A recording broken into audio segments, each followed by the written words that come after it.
How's it, everyone? If you love golf, you have to listen to this episode. I've got Adilson Da Silva with me, who has turned pro in 1994. He's had an illustrious career on the Sunshine Tour and Asian Tour mostly. But here, we're chatting about how life really did begin again at 50. He got an invite onto the Legends Tour and got a top 5 in his first event on the European Legends Tour. Shortly after that, he went to win a wire-to-wire victory at the 2022 Staysure PGA Seniors Championship, a big tournament in senior golf. He went on to win the Rookie of the Year that season and win 4 more times since then. So in the last 18 months, he's won 5 times. He's become a prolific winner, second on the order of merit for the 2023 season. And Adilson and I chat about the importance of what's been the difference for him, which is his mindset. His mindset, he says, unequivocally, is the reason why he's been able to reach new levels and new heights in his career after turning 50. Very few people can say that. But he has done this and he's on a new level, and I think if you're a golfer, there's so many good little nuggets and pieces of wisdom that you can apply to your own game. What an inspiration. What a lovely feel-good story. And as always, like, share, subscribe, and enjoy.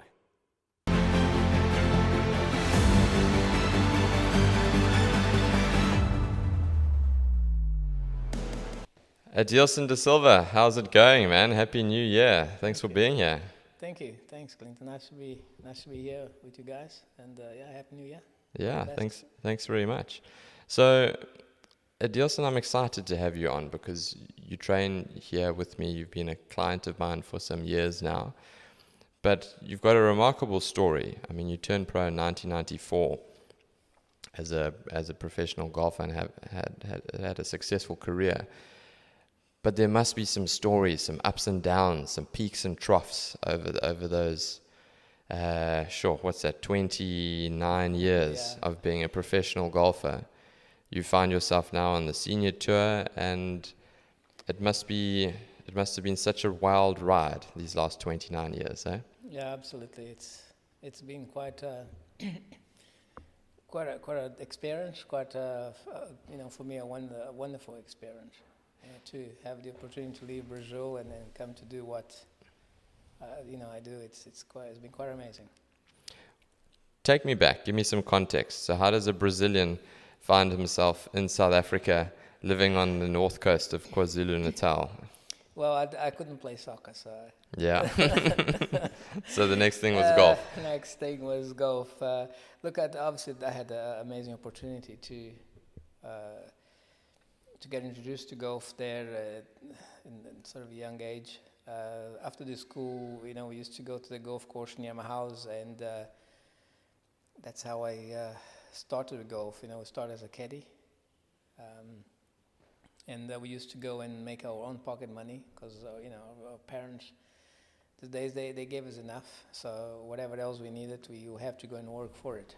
Mm-hmm. So it was, we had to go and work, had to go and caddy or go and look for golf balls and, do something. And then that's when I met a gentleman from Zimbabwe that was buying tobacco there, because our town in Brazil, Santa Cruz do Sul, was one of the biggest tobacco grower. So all the tobacco companies were based there. So a lot of the foreigners who used to come and play on a little 9-hole golf course we have there. So then I met Andy probably when I was about 13, 14 years old. At that stage, what was your ability like? What handicap were you about that time? Well, I really didn't really had a handicap. Those days as well was very difficult to get a golf club. Yeah. To go and try it out and see what it feels like. The only time that we could swing was when we were caddying, so we could get the clubs and swing around and playing around with it.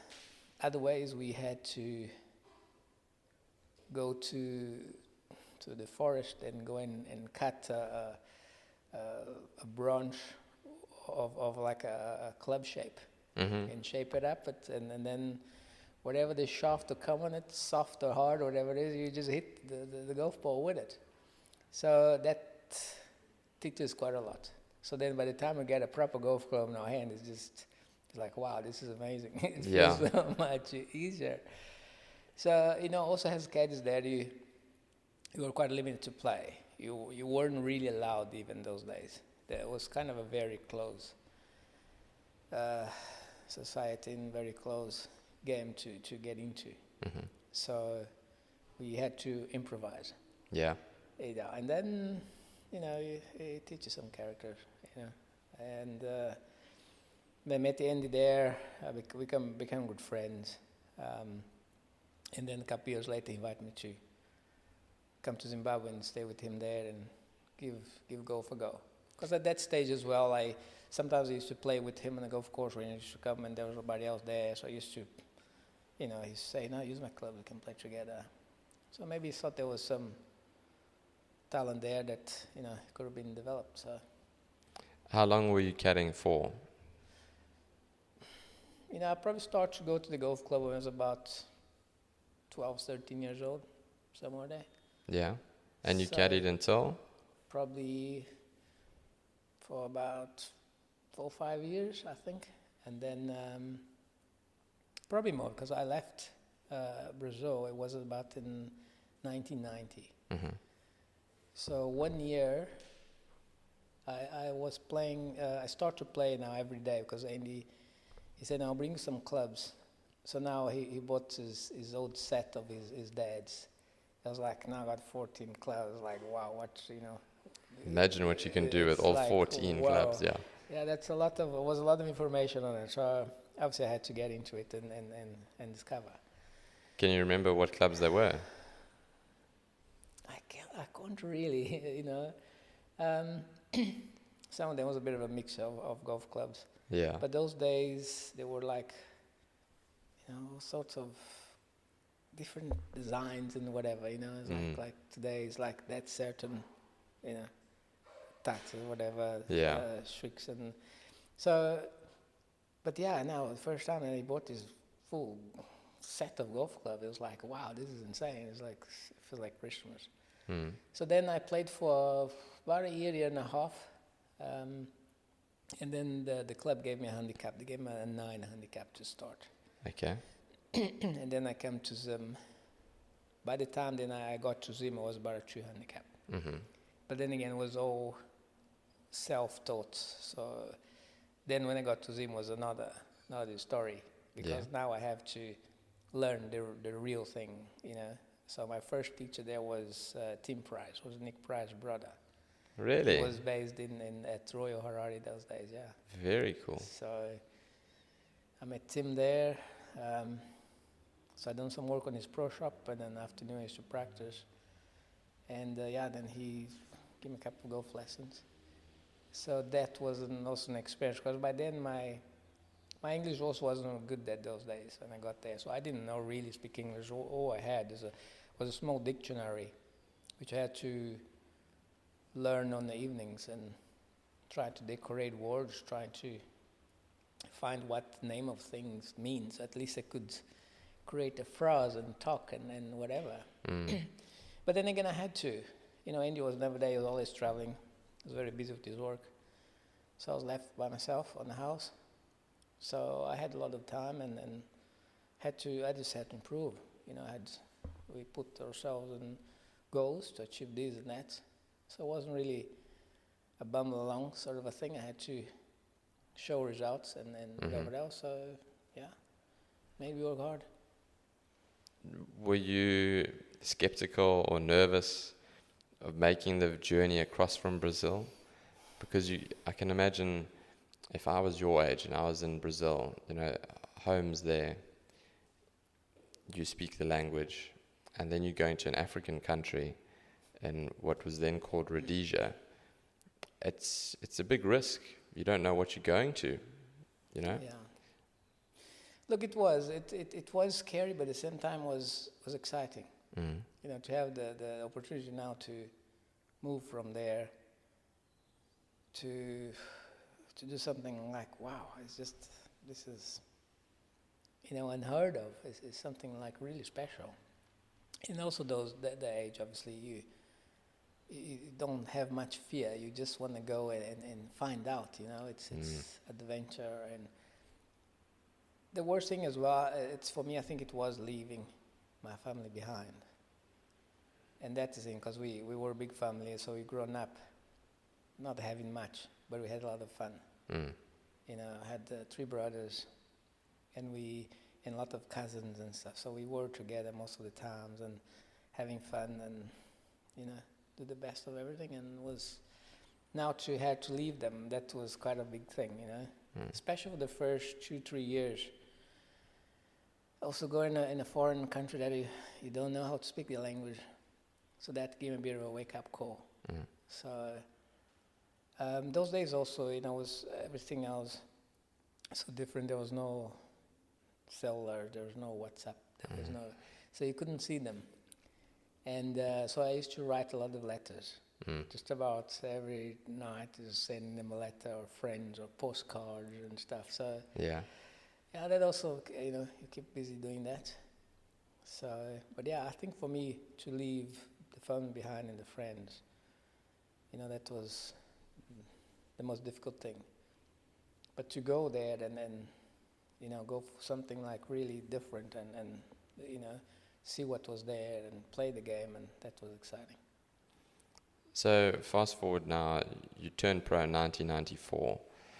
At what point did you think, I can make a career out of golf?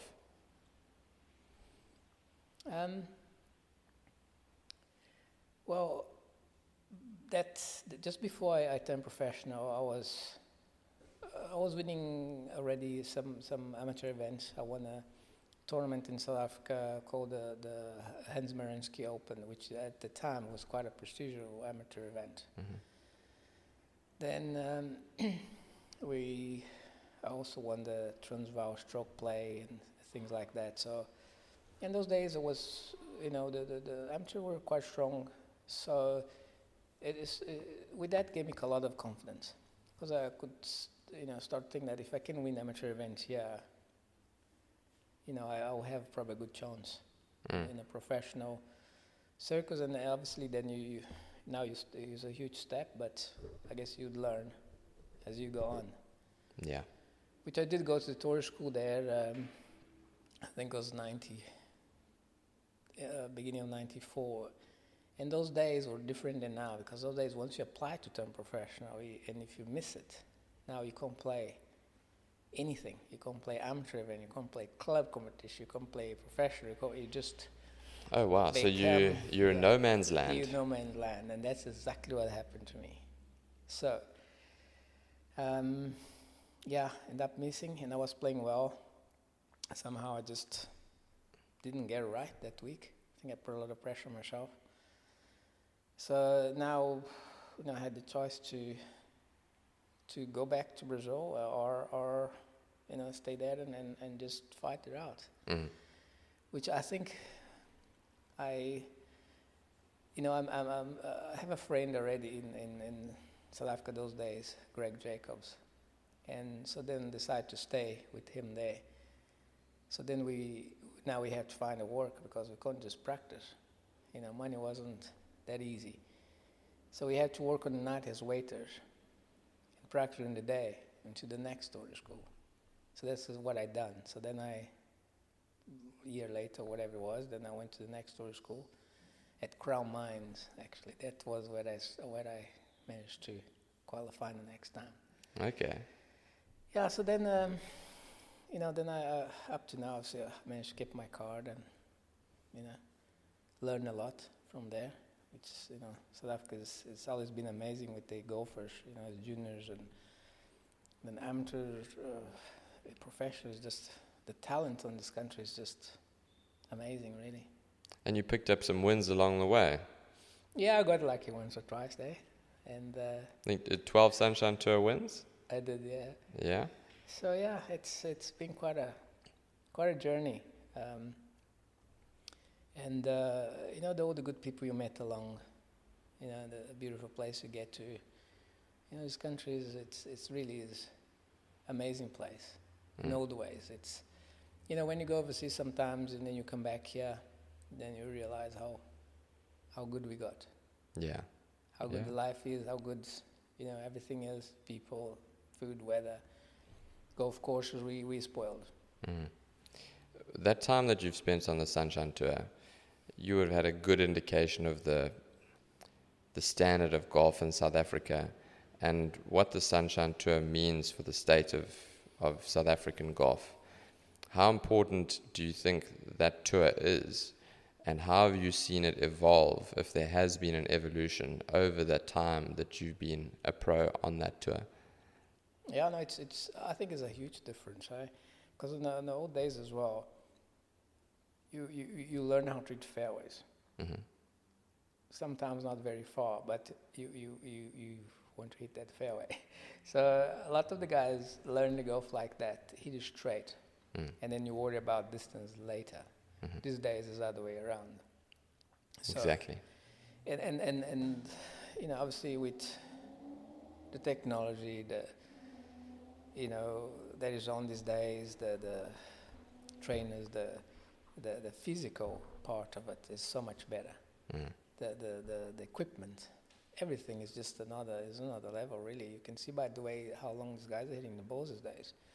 I played a while ago with Vilko Nina in Johannesburg, and that was, for me, it was just amazing to play with this guy, because I never seen something like that before. And to compare it, some of the distance that I was hitting, he was hitting it. It's just, it's insane. When I was hitting a hybrid, he was hitting a lob wedge to a par 4, whatever the case was. So the difference is incredible.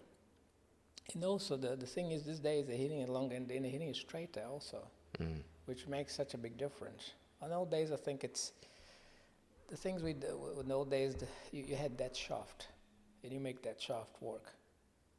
So if you're hitting, you want to hit the fairway, so you don't want to hit it too hard because you don't want to fairway. If you did hit it hard, so you were spraying it. And also the old days, you had to hit the sweet spot. These days also the clubs are more forgiving. Made it to forgiving. So it is quite a big difference. Okay, so talking about your driving accuracy, so you said you prioritized hitting the fairway first and then worrying about how far it goes second. And you did that very well. On the Asian Tour, during your time on the Asian Tour, you received the award for driving accuracy numerous times. So in your opinion, I struggle to find somebody who hits the ball straighter than you, statistics-wise, based on those stats that are on the Asian Tour.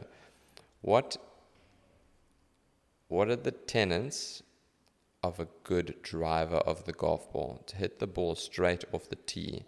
What are fundamentals that you have kept throughout your career?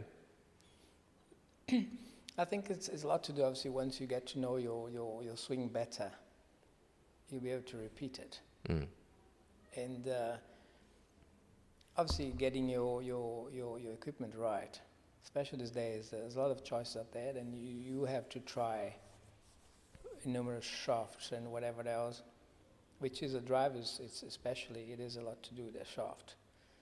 So, once you get all that done, and you hit a couple of shots and you feel that the club's not spinning out either, up or to the side. So I think you create a bit of a, mentally, a bit of a confidence with it.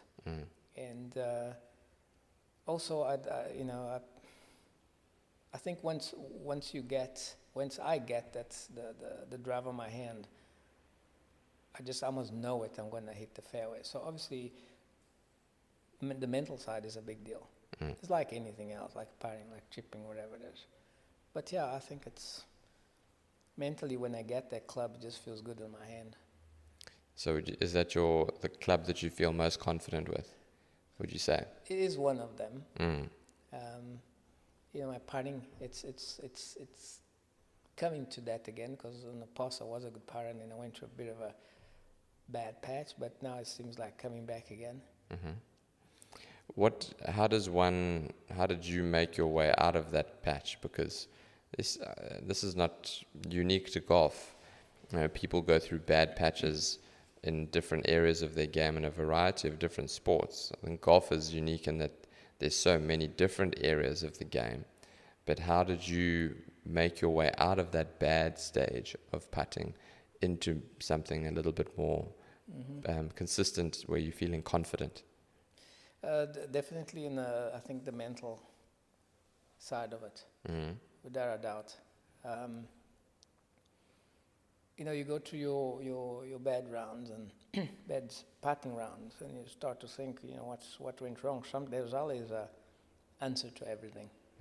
So it's hard to go back to that, because you won't forget the bad ones. Yes. But sometimes you tend to learn a lot about the bad ones. So, which I did, start to go back to the bad rounds and see what it was, and I think it was more mental than actually technical, which is, and then I think once you start to realize and you start to see it, then you start to find answers to it. The thing is, if you don't see it, I think it's very hard to sort it. But I think for me to go back to see, really, because it was getting out of hand, I just have to do something. And I had to go back and find out what it is. Because I was practicing so much, and it was going nowhere. I was just getting nowhere. I was hitting the ball quite good, knocking close a lot of the times, and a lot of fairways, a lot of greens, but my putting stats was just so bad. And in the past, it was good. For every putt I look at it, I was holding it. Or most of the times I was holding it. So if I balance what I was doing in the past and now on a bad patch, it's like, wait a minute, I was looking at the hole and I was hitting there. So there was nothing between looking and hitting it there.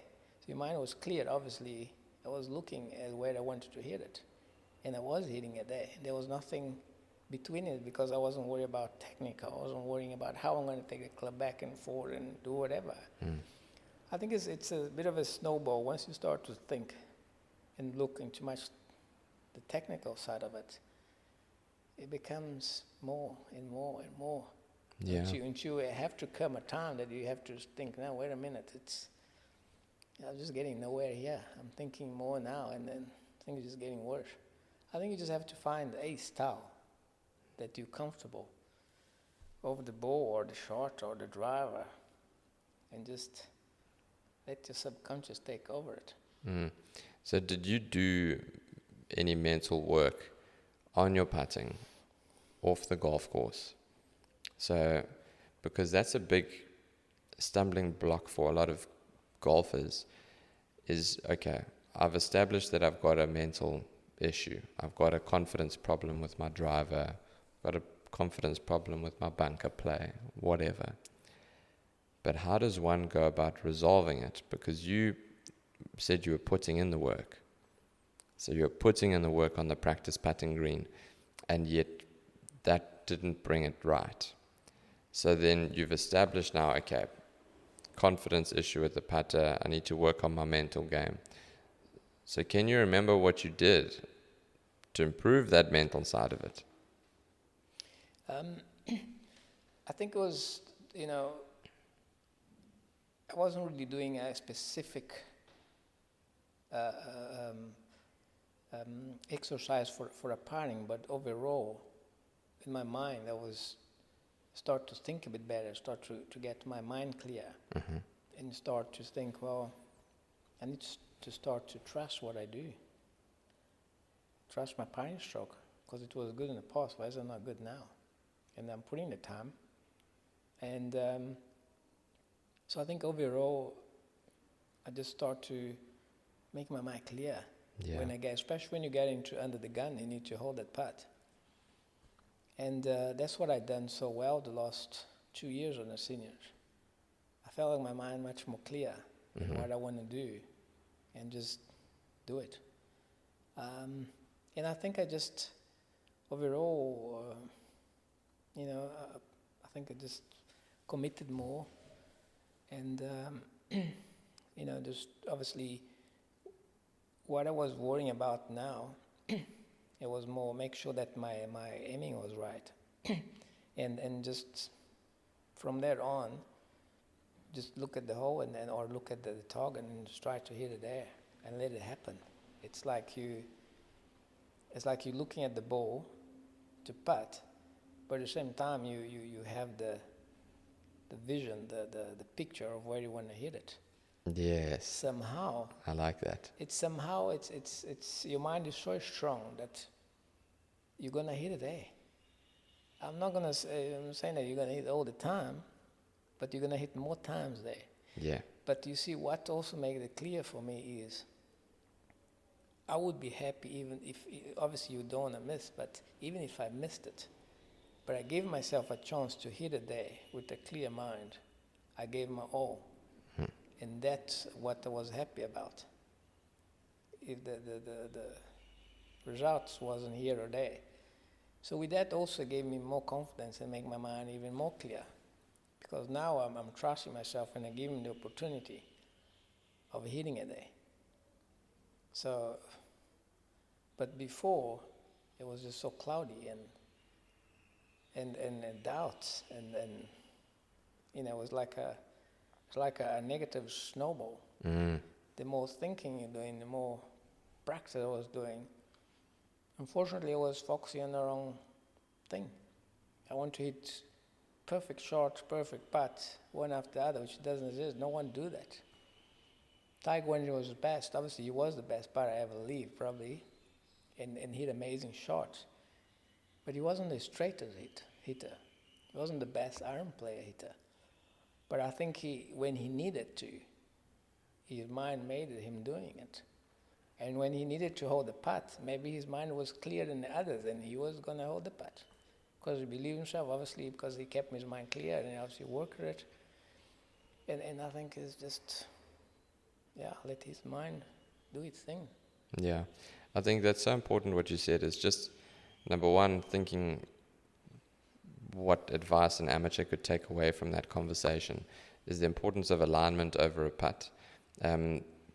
People and coaches express the importance of alignment when you're hitting a full shot, but I'm not sure how many people, if they go to the putting green and they practice, how many people actually practice alignment when they're practicing, because it's like it's playing pool, and you're aiming for so you want to hit the ball in the back right corner, but you're actually aiming in the middle right and expecting the ball to go in, and then you start to get these doubts. Is it because I pulled the putt, pushed the putt? You think, okay, well, maybe I'm not getting a read on the greens. There's so many different things that can snowball, like you say, into something that's negative. And the other thing that's very important, there's a wonderful book by Bob Rotella. He talks about, he's so many, but golf is not a game of perfect is one of them. But he speaks about it's better to trust a flawed swing than not to trust at all, and I think you could probably apply the same thing to anything in golf. It's better to trust your putting stroke, regardless of what you think it looks like, because you're not going to make everything, but you will have more chance of making it that way than you will if you're constantly doubting. But it speaks to the game and how this game can be. This game is like a sadistic joke, You can hit the ball like 300 meters as straight as you can, and then yet it's this tiny little putt that's about 5 or 6 feet long, and that's the thing that can give you the problem. And that's, I think, what drives people so crazy about this game. And we've seen it so many times throughout professional golfers' career, let alone amateur golfers. But life changed for you once you got to the end of your regular playing days, and I think back to a story when you were training with me, and I think you just turned 50, and it seems to me like at that point in your career you were also in a bit of no man's land. You're at the end of the Sunshine Tour. You're 49, going into 50. You're competing now against 22, 23, 24-year-olds that are going like this with their career. Their careers are just starting. Golf courses are set up differently to what they used to be, like you said. And yet there's no status on senior tours. Was that quite unsettling for you to feel like you were almost in between tours at that age? No, absolutely. Actually, that is towards when I was on that stage. It was actually a bit of an eye opener, because after COVID and everything, things were just a lot of the golfers, really the professional golfers. I think they were in some place that they were never been before, very uncertain of anything. On those 2.5 years in Asia, they had 4 events there. So, now you had probably, I was playing probably between at least 30 events a year now to 4 events. So things were getting kind of difficult, because for that nearly 2 years we had no income. So things had to change. In my mind, to be very honest, my mind I wasn't actually really thinking in going to the seniors. That didn't even come out of my mind. I forgot how old I was. Fortunately. That's probably a good thing. I was so focused to find a way now how I'm gonna get back into it and play with these guys, and things weren't getting easy out there. I felt like a ton on my head, and now, geez, where do we go from here? Myself and my wife, we had some serious chat, at that time, and she mentioned, say, well, what about the senior? So I was like, oh, what about the senior? So then I was like, at the first I was like, wow, senior, but then it was the best thing that ever happened. Because obviously I was so yet determined to get it right and keep going in Asia, make it work, and I had to, because that's what I do. So I had to find a way, and fortunately that came up, and look, I had no estate obviously in the seniors, and I had some category in the Sunshine Tour and then still in Asia. But it wasn't getting easier playing with the youngsters, and the way they were hitting the ball so far, and the courses all I've been playing in Asia were different courses. They were longer courses. So for me, I didn't feel I was getting anywhere. I was just getting harder and harder and harder, because when I was hitting whatever it is, 4 or 5 iron, the guys were hitting 8, 9 irons through some holes. Still make quite a big difference. I'm not saying that distance is everything. Obviously, you still have to score, but so anyway, my wife brought it up. The seniors were like, okay, now how am I going to get there? So I start to investigate more about what's happening in the seniors in Europe, South Africa. I find out things weren't really yet established, at that time. Now obviously it's better, and they're working hard towards it. But I had to find out what's happening in Europe, and I saw that they were already playing, but there was no tourist school because of COVID again. They were like everything was left at the same category to the next year for the guys who were already there. So there was no tourist school. And then you had to wait again to the next year. So I start to correspond with them and see if I can get an invite or something, How can I get into it? So fortunately I got an invite to play in Austria 2 years ago. Yes, I remember that, because you were supposed to train with me on the Monday or the Tuesday. And then I got a message from you the night before, to say that you've got this invite and you're going to go, and you've got to sort out visa, and you've got to sort out flights and travel plans. I remember that. Yeah, continue. So, that thing just came out of the sky, because now, senior tour is also different than the regular tour. The fields are smaller, and also most of the events are three round events. no cut. The only time they have cut is on majors, and then also the PGA that we play. So it's virtually 4 tournaments a year that there is cut. So on that, look, obviously when you're playing a regular tour and you're playing well, you're not thinking about cut. Cut is just a bad word out there. Mm.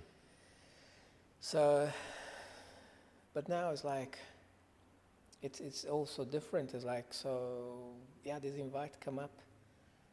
So like, wow, this is insane. So somehow is again, just your mind is like, wow, this is an opportunity, you know.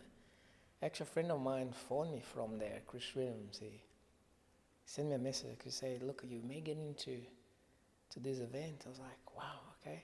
So I'm getting all excited and end up getting into this event. I also wrote a letter to them to ask for an invite, which took a while to come back and whatever. And then eventually the letter came true and said, no, you got invited, and be nice to have you there, whatever. So I'm like, wow, this is insane. So off I went. So you went to Austria, and then what happened? How did you play in that week? I ended up third on that event, and you see, because in the Legends Tour, if you're not exempt to the tour and you get into it somehow, you finish top 5 and then you get the right to get into the next event the next week, which I done. I finished third and I got into the next event, which was, I think it's in Jersey, in England, in the islands, just outside England. And from there I finished 5th, and I got into the next event. So I was like, I felt like things would start to roll, and somehow now I managed to get a category there, which I got into later on. I got into a tournament in Germany called the Winston Golf, and then the time again is just accumulating more points and whatever else, and I managed to get into the Senior Open at Glen Eagles. Again, accumulate a bit more points. Then I think it was after that, a couple weeks later, I play in the PGA and end up winning that event. And then things just, I don't know, that week again, it was such a, I'll never forget, because in my mind, everything was just so clear. I knew what I need to do, and I was like telling myself, you have to do it. Now you had a couple of events, you need to improve it, because this is the way for me now. Because I also felt comfortable there playing with those guys. Obviously, I already knew some of those guys, and the course was also come to suit me better. So that mentally makes such a thing, in my head. So I said, wow, I can compete here. And that week at the PGA, was at Formby, and the links course full of pot bunkers everywhere. And I remember all I was thinking is just the target, and just let my body just do the thing, And I done so well that week, which I don't think I ever done it before. But again, those things with my mind just start to creep on, and from one good thing to another, things start to roll, and then the more you do that, it's like a snowball. I think the more positive you get, the more positive it becomes. Yes. The more clear your mind becomes. So I remember that week especially, I was chilled. Because a lot of the times I remember in the regular tour, you're so worried about something that you haven't even done. You already worry before you hit the shot. You worry about the result, and it's like, wow, again, I look back into bad rounds, trying to find out why, why you goofed it, and you're not supposed to, So it's mainly I overlooked the mental side of it.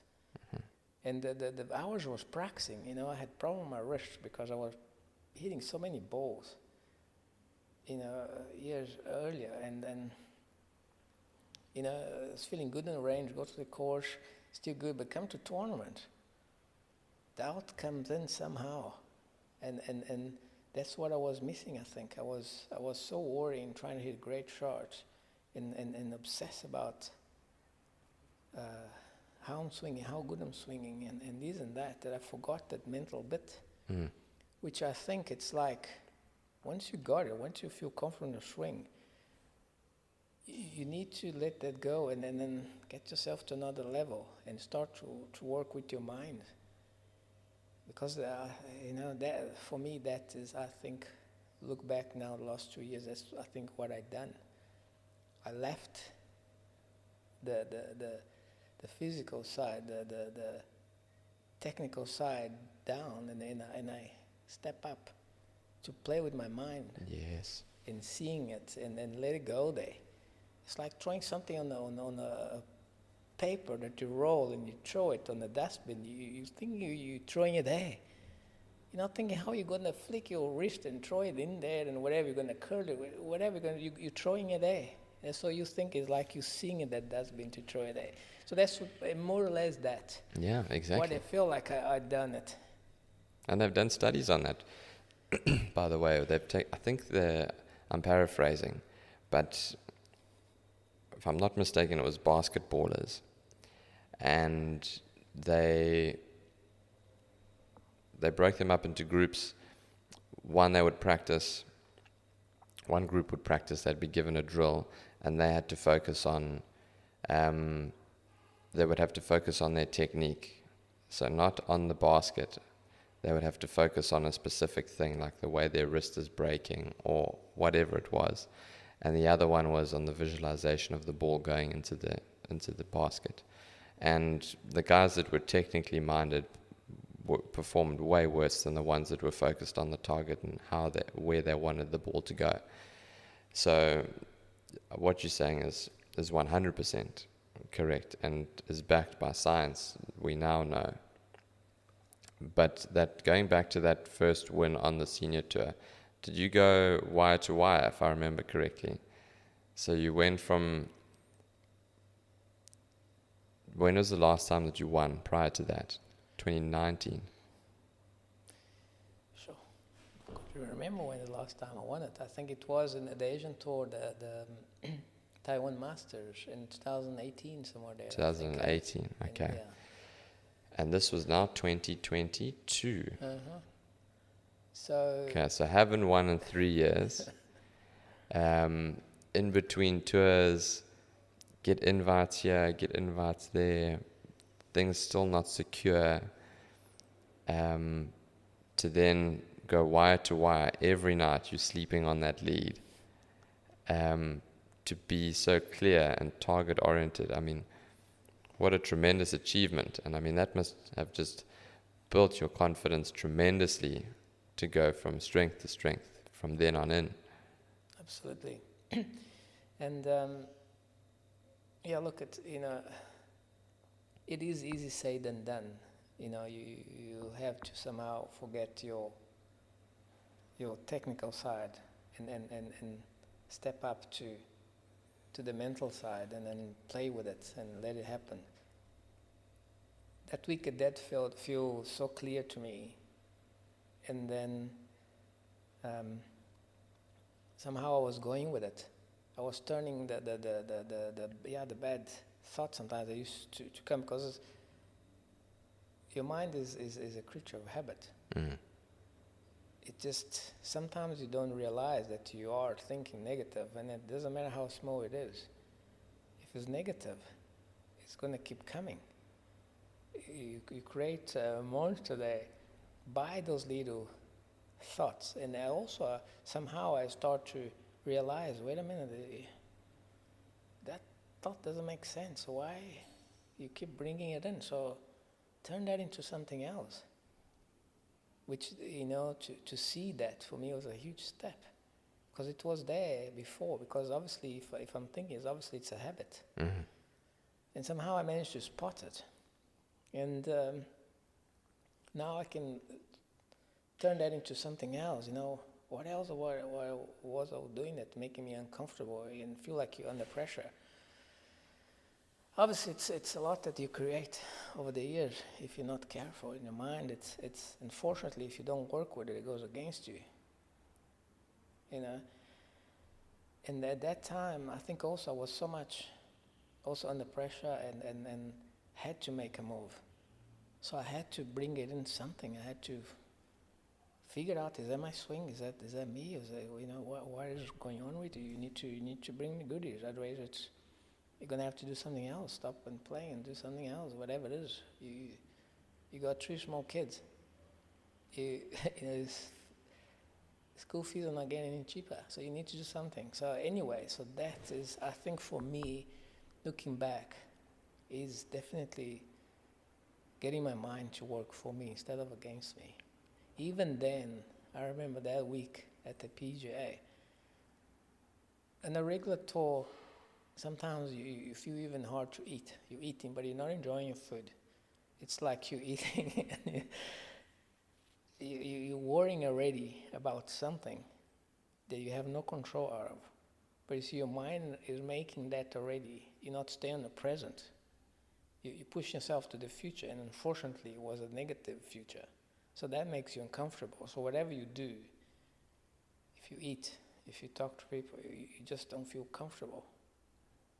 So I also start to figure that out, like, you need to change, you need to turn that into a positive thing, which somehow I managed to do very well that week. And then, even then, coming to the club, I was enjoying it more. I was talking to people, I was staying at the present.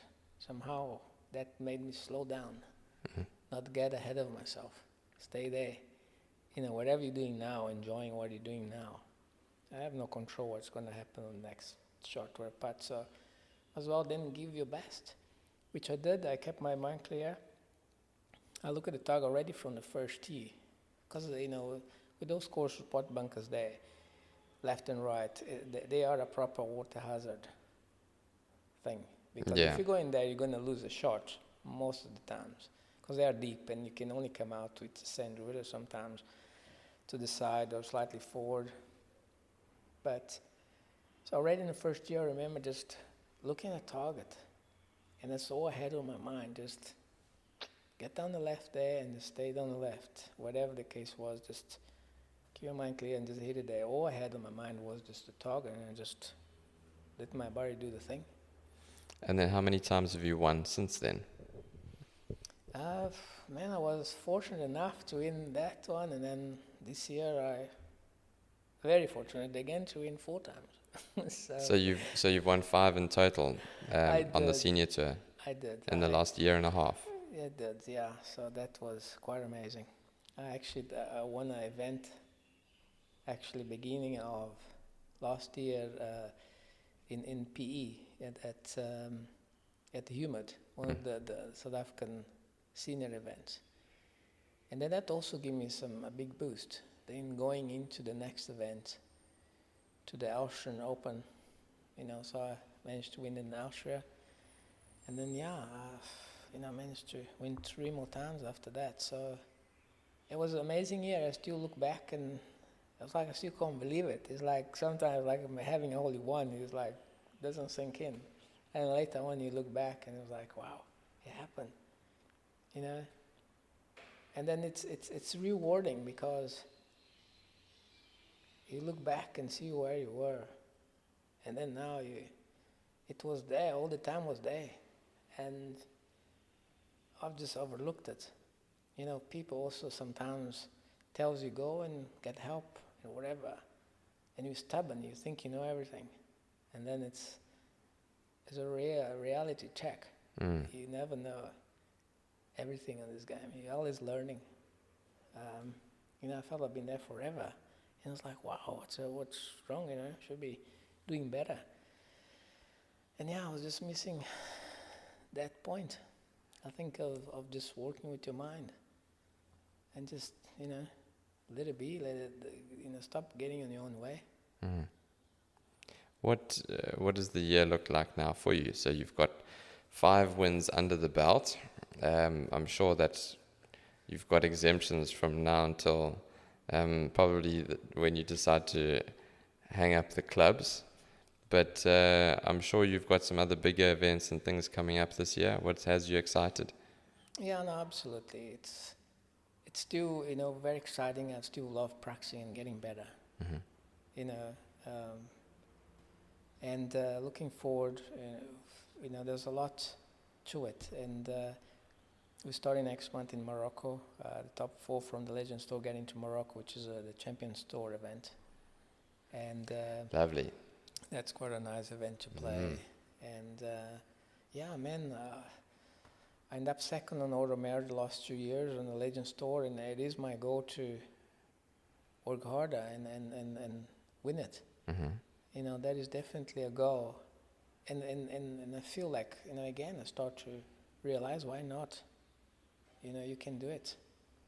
Just stop getting in your way and keep working at it. Obviously, only like now in the last, a year or two, I start to realize and learning more how I'm going to work with my mind. And so it's exciting as well, because I'm just going to keep putting work at it and see how much better it can get. So. And Adilson, have you got the majors? There's 4 majors on the senior tour. Are you qualified and exempt into participating in those 4 majors? Yeah, absolutely. Okay. You get into, I think it's top 5 or top 10 from the Legends, get into the US Senior Open and the PGA. Okay. Senior in America. So there's US Senior, US PGA, Senior PGA, the Senior British Open. And the PGA as well. And so it's considered as a major, our PGA as well, because it's a 4-round event with a cut. So it's... Okay. So... And that was the one that you won. That was your first win. Okay. That is amazing. What a wonderful story, hey? How things have turned just like that. Sometimes you have to work your whole life to be in the right place at the right time. Absolutely. To get that last minute invite, off you go, pack your bags, get to that tournament, roll the dice, top 5, 3rd, 5th, another top 5. Before you know it, you've got a win under the belt. Before you know it, you've got 5 wins under the belt. And maybe this time next year, before you know it, it's a multiple senior major champion. And what a series of events that would be, hey? Thanks, man. That would be amazing. But you have also to thank a lot of people in the past, for what they done to you, and your sponsors, like Frickson, for Joy, Rebel, Safety Gear. It's little bits that also make part of the puzzle, And your wife, also, a lot of the times you go away and it's, they hear, running the fort, with the kids and stuff. It's not easy there. It's, I had to manage, once or twice for the week without her there, myself and the kids, and it's just as strange as to play a golf tournament. So, just as nerve-wracking as trying to make a 4-footer for the win. Exactly what it is. It's not that it takes things for granted, but everybody just makes a big part of it. So you have to be thankful for a lot of that stuff, and be happy that what you got, and at the end of the day, we used to saying in Brazil, go to the golf course and but don't forget to smell the flowers, which is like you need to have fun as well, and you need to be thankful for what you got. Sometimes it's easy to just go there and trying to go, and you don't, you have to take a step back and look at the things and say, wow, how fortunate you are to be here, to do what you love, and with all the things. Yeah. Very cool, Adi. What a wonderful way to leave it. I think that's a fantastic way to end this conversation. What a wonderful story, and wish you all the best in this season in 2024. It's very exciting what the future holds for you. So Keep up the great work, and I will chat to you soon. Thank you.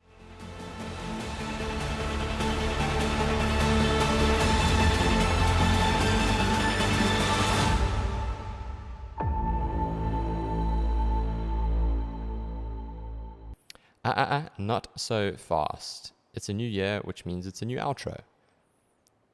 And let me level with you. It is such a cool feeling when I see that Spotify subscribers number increase on the weekly, when I see the number of people listening to the episodes going up. And it really makes a huge difference. Have you ever done something and you feel so good when you get rewarded by some positive feedback and you really feel like you're making a difference? That's what it means to me, and that's how I feel. And it goes a long way. If you like the show, share it and subscribe it. Thank you humbly, and I'll see you next week.